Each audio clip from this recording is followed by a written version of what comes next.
शिव की आराधना किसको कहते हैं? कोई कहता है कि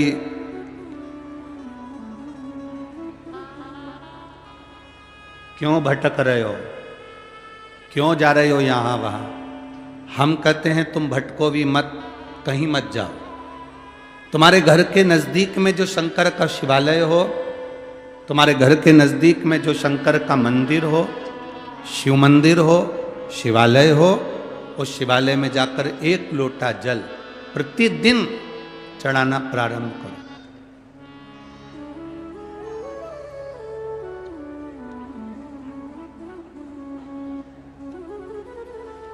जो प्रतिदिन भगवान शंकर के मंदिर में एक लोटा जल समर्पित करता है, उसका हाथ महादेव पकड़ लेता है, फिर ऐसे ही नहीं छोड़ता, उसको मंजिल तक पहुंचाकर छोड़ता है।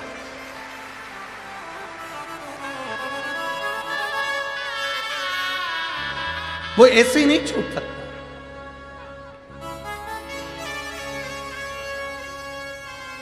आपने अगर उस पर भरोसा करा है, हां थोड़ा कष्ट हो सकता है, थोड़ी तकलीफें आ सकती है, थोड़ा दुख आ सकता है, जिंदगी में थोड़े थोड़े तकलीफें हर मनुष्य के जीवन में आती है। कोई संत, कोई साधु, कोई गुरु, कोई ब्राह्मण, कोई बहुत बहुत बड़ा महाराज भी अगर तुमको कह दे कि उसकी जिंदगी में दुख नहीं है, तो समझ लेना कि झूठ बोल रहा।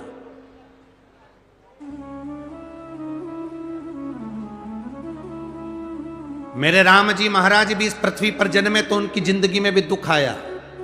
मेरे भगवान कृष्ण भी इस पृथ्वी पर जन्मे तो उनकी जिंदगी में भी दुख आया। माता जानकी भी इस पृथ्वी पर प्रगटी तो उनकी जिंदगी में भी दुख आया। राधा रानी भी इस पृथ्वी पर प्रगटी तो उनकी जिंदगी में भी दुख आया। संसार में अगर जन्म लिया है, मृत्यु लोक में अगर तुम पैदा हुए हो, पृथ्वी पर अगर तुम आए हो, तो तुम्हारी जिंदगी में दुख ये नहीं कि नहीं आएगा। हमारे पूर्व के कर्म के अनुसार हमारी जिंदगी में दुख, हमारी जिंदगी में तकलीफें आती है, पर वो दुख मिटेगा कैसे?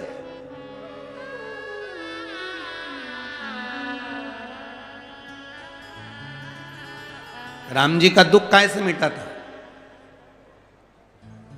राम पथ गमन में जहां जहां चलकर देखो, चलो आपके पास में है पंचवटी, आपके पास में नासिक लगा हुआ है, पंचवटी लगी हुई। ये कथा 19 तारीख को पूर्ण हो जाएगी। 21 तारीख को नासिक में माता गोदावरी के तट पर पंचवटी में 5 दिवसीय कार्तिक महीने में कथा लोगों को श्रवण करने के लिए भक्तों को मिल जाएगी। आपके नजदीक में लगी है पंचवटी, चलो जाओ। जितने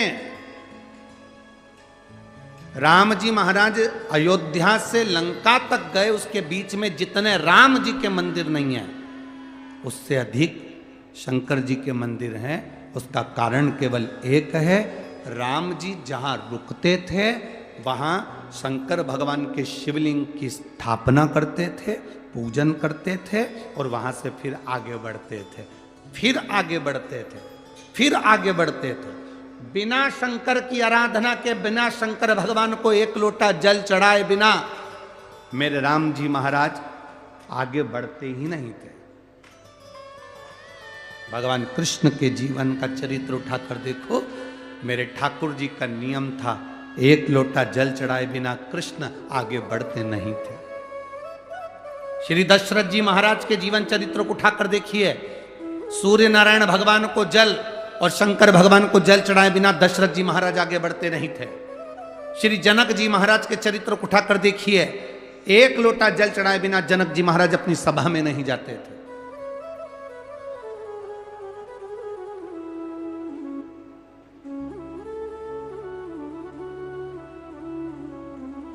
थोड़ी जिंदगी में तूफान आते हैं, कष्ट आते हैं, दर्द आता है, तकलीफें आती हैं, पर तूफान आता है तो पता चलता है ना कि मजबूती कितनी है। अभी पता चला, चला कि नहीं चला? अरे बोलो तो जम के। पता चला ना कि मजबूती कितनी है। ये हवा चलती है, तूफान आता है, तब पता चलता है मजबूती कितनी है। उसी तरह दूसरे धर्म के लोग तुम्हें डिगाने के लिए आगे बढ़ते हैं, पर तुम्हारे भीतर का सनातन धर्म दिखा देता है कि मजबूती कितनी।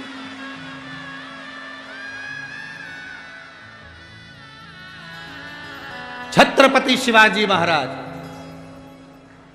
जिनकी माता ने कहा कि बेटा सामने किला है और वो किला मुझे चाहिए, शिवाजी कहते हैं माँ क्या बात करती हो, ये किला वहाँ कितना कितना सैनिकों का बल भरा पड़ा हुआ है और मेरे पास में कुछ भी नहीं है, मेरे पास कुछ भी नहीं।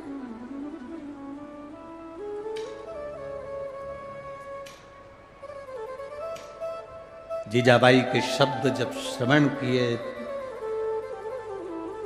छत्रपति शिवाजी महाराज को छत्रपति का संबोधन स्वयं उनकी माता ने दिया है, स्वयं उनकी माता ने।